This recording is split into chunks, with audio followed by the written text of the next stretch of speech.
Hey everybody, welcome back to another segment. Right now we're going to talk about the SoftBox, which is my favorite of the kind of lighting rigs here. Really versatile light, use it for a lot of lighting rigs. And let's just talk about how to use it, some of the options, and how to kind of go about lighting a scene with one. So by default, when you open it, it's going to have the the whole kind of rig here.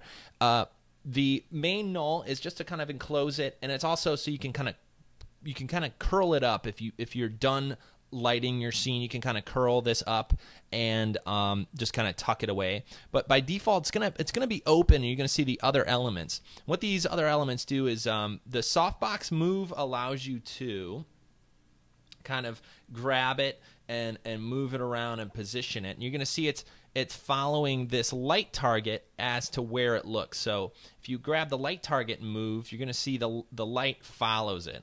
And the light target's usually in the middle of the scene by default, and you can move that around if you want. But just know what those two are. These are the two you're kind of going to move the light around. Also, on the SoftBox move is going to be your SoftBox controls, and that's going to be available over here in your data. If you just click on here, you're going to have a lot of the normal options. You're going to see a lot of them are the same to some of the other rigs if you played with them. But let's go through them anyway, just to make sure we're clear on what does what. So just by default, I'm just going to hit render, and we're going to see what the heck happens. This is a default here, soft light. So we have our reflection in the text here, and we have our nice kind of soft shadow, and we're starting to light the scene.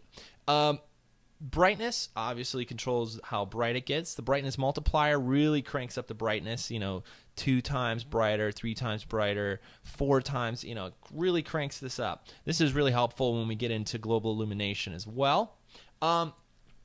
Rotation is the rotation of the SoftBox, and I do this all the time, but let me show you. We'll do this, I'm sure, in other tutorials, but a lot of the times I'll have a SoftBox ready to go, and then I'll duplicate the whole rig, and then I'll rotate it like 180 degrees or like 90 degrees, and now we have this 2-point setup really quickly just by duplicating the SoftBox and rotating it. And sometimes I'll just like to change the color of the second one just to give it a little bit more kind of texture and feeling, right? So we're starting to light our scene pretty nice. The next setting is the gradient. Now, if we look straight into the SoftBox, you're going to see we have, by default, kind of these dark corners. And that's what this gradient is starting to do. It's simulating how a real SoftBox looks. And in fact, if I kind of exaggerate it a bit, I'm going to pull these dark things up a little bit and hit render. You're going to see this is kind of what's going on in a SoftBox. Usually in the back of a SoftBox, there's a ball, there's a light that's projecting down, and it's all reflective in here, and it's trying to make this really even light. And it gets pretty close, but these imperfections, how the center is brighter than the edges, is kind of what makes a SoftBox look like a SoftBox, and it makes the reflections look a lot more natural as well. So this allows you to play a little bit with that effect and exaggerate it a little bit if you want to. The light color, we've tinted it a little bit. Sometimes I just want to tint the light. Remember that lights and different light sources are rarely always the same temperature, and they're rarely always white. So some bulbs have more of like a reddish warm orange cast. Some of them have like a bluish cast. Some of them even have like a greenish cast. So if you ever want to add a little bit of variation, a more realistic look to your scene, start to add a little bit of different colors. And we'll talk again more about this. But for now, maybe we pick this just off white, kind of warm color here. The next setting are the gobo shapes. So we have different shapes actually that go on top of our SoftBox that give different reflections. You can see here we have a window. Here we have a circle light. If we hit render here, you can have a circle. You can see the reflection right there.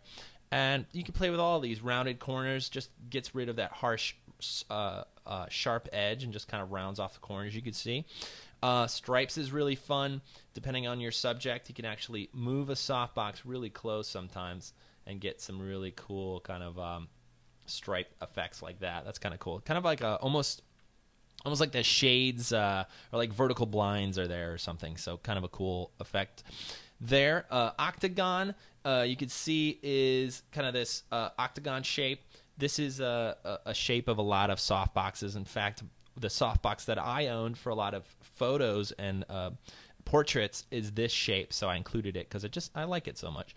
Gradient is nice too. This is just kind of a soft kind of gradient to reflect with. I use these a lot when making studio scenes, and I'm sure we'll build something with it later, but it's just a nice option to have this nice kind of soft reflection there if you need it. I'm going to go back to Square and talk to you about the rest of our options. The size options, we have our overall size, which will crank up or shrink our softbox. And then our width and heights sliders allow us to kind of set the width and height to make these really kind of narrow softboxes, which are popular, to add like a streak across it. And, adjust not only how the shadows look, but also how the reflections look. Because remember, a softbox is all about being close up on your subject and casting these really nice, sexy shadows. Now, by default, which actually leads us right into our shadow options, which was a nice segue there. But by default, we have a soft shadow, which is okay. But with a softbox, a lot of the times you want to use an area shadow. Now, you can see what an area shadow does is give you a lot more realistic shadowing. You can see it does take longer to render as area shadows do. But what an area shadows do is they kind of give you a sharp edge where it's closer to the floor, and then a softer edge as it goes. And this is actually how real lights work. And this is what's so great about an area shadow is now between using the softbox rig that you have and area shadows, you can start to get some really, really, really realistic light patterns and shadow patterns and not have to rely on global illumination. So you can see already we have this nice, sexy shadowing going on. And I just wanted to point out something, that what makes soft shadows is the size of a light source. I don't want to get too deep into it because I want to go to all the rest of the options here. But just remember that the bigger the light source, the softer the shadow. So if we were to actually just shrink our overall scale down for our light box here and hit render, you're going to see we're actually going to have these sharper shadows. But if we crank up the size really big like this, you're going to see not only is our reflection and everything a little bit brighter, but also our shadows here get really soft and really nice. And this is what softboxes kind of do. This is why you're going to see a ton of softboxes in a real studio, and this is why they use them to light, people and objects, because they cast these really nice, sexy, soft shadows. So keep that in mind. If you want a softer shadow and you're using area lights, make it bigger. So I'm just going to go back to a normal size just for now.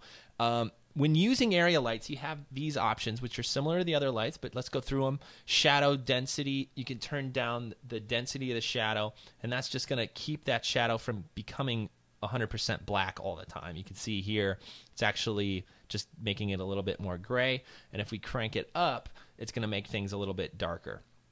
You can see how dark it got there. The area shadow accuracy and quality control kind of how fast the area shadow renders. As I said, and as you are seeing here, I'm sure playing with, the area shadows do take a while to render. But these accuracy and quality sliders will kind of speed and slow things down at the cost of how good it looks. So if we turn it down, you can see how quick it rendered, but now you're going to see how noisy the actual shadow is. It's starting to get kind of grainy here. And depending on what style of animation or rendering you're doing, this may be okay. This may be worth turning down a little bit and sacrificing a little bit of quality for the speed. But if you really want it to look nice, or if you're doing still imagery instead of animation all the time, you may want to crank this up. And you can see as we crank it up, it is going to take longer to render, but check out these shadows, how kind of silky they are. a lot less grainy, a lot more natural, a lot more realistic, especially just mainly that grain goes away. And these are more important as the size of this light goes up. So as the softness goes up, you're going to see this grain and stuff more.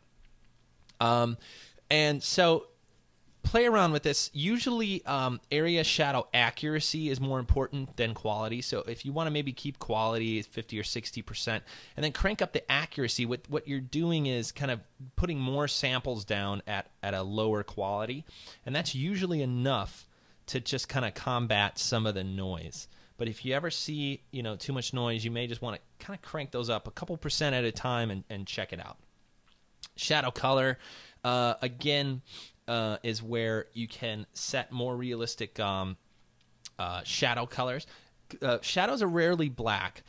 In fact, usually what determines the shadow color is what is around it. So you have a lot of red in your scene or a lot of green in your scene or something. You may want to just set that shadow color to green. And this is kind of doing a lot of what global illumination does without actually using global illumination. So just a little bit of green will go far in your shadow colors settings here. You can see, yeah, already it's starting to look a little bit more natural and give a little bit more variation in the coloring. So keep that in mind. The light fall off, I'm going to switch back to soft shadows for this, just so we could see what the light fall off does. It's the same as in the other ones if you've already seen Spotlight or Overhead Softbox, but the fall off is by default set to none, and you can see how far it goes. If I actually back out and hit render, you can see there's the light, and then the light kind of keeps going on. And this is not actually how real lights work. Real lights actually, if we just click on linear, real lights actually are bright around the light, and then they trail off. As you get further away from the light, it's casting less light, and it doesn't go to infinity, right? So this is starting to make it look a little bit more realistic. In fact, the most realistic is inverse square. But you can see inverse square is really bright, so you have to be kind of finicky with the brightness settings, which is up here. You can either turn down the brightness, or you can start to play with the next setting here, which is the radius decay, which controls how far it actually goes. So if we turn that down, you're going to see our brightness actually goes down. But this is actually the most realistic, so keep that in mind. Things are really bright near lights, and they really fall off quickly. In fact, inverse square is the mathematic perfect way to kind of control this. So just be careful with how bright it does get. But that's it. That's light fall. And this actually, when you're setting up your studio, really helps out with studio lighting. Kind of control really start to add a lot of realism when you start to add these inverse square or light fall off options. I usually use either linear or inverse square, but I've included them all in case you want to try some of the other ones. Now the extra options or the visibility options are the same as before, but let's quickly go through them.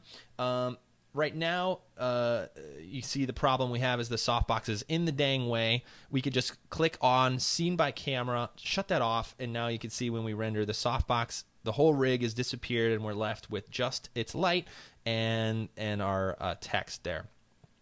Now we could also just shut off the assembly or the actual softbox, the back part, just by clicking on that. Now we actually just have the white part.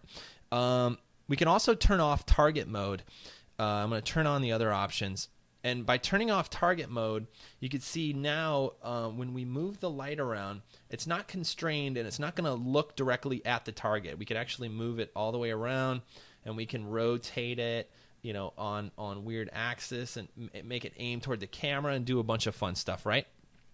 But what that allows us to do is really position our softbox exactly where we want it. Sometimes you just the following the light target thing is kind of may get a little confusing, and you just need to shut it off. But if you want to turn it back on, once you turn it back on and select the softbox again, it's going to snap back to following the light target. So again, the light target is allowing me to pick where the light looks. And then when I rotate or move the light, it's always looking towards that target. So that's what that does.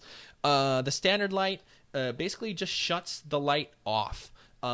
It still is there for reflections, but it turns off the actual light that's lighting the scene. The reason the scene has brightness now is because our default light is on. This is kind of the light that's just always on in cinema.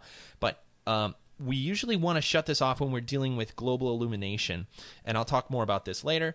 This is also a global illumination checkbox I don't use very often, but will come in handy maybe in some of these tutorials about global illumination. This basically will shut the brightness off of the light for global illumination. And this is if you want to use the softbox for reflections, but you don't necessarily want it to light the scene. So these kind of act in a similar way. But those are the kind of basics. Those are the basic options of the softbox, and all the settings and the colors. Now, I would love to, if you were to watch some of the other tutorials, if any of these other parts or sections are not making sense, or if you want to learn all about them, please watch it. But we're also going to make, we also have tutorials that will kind of utilize all of these rigs and make a really, really sexy looking scene. So if you're interested in that, check some of that out too. We're going to do some global illumination as well. So anyway, thanks for watching the softbox tutorial. I hope to see you in some of these other tutorials here where I describe all these other parts. And I hope you like the light rig so far. I really appreciate you getting it. And I hope to see you in the other tutorials. Bye, guys.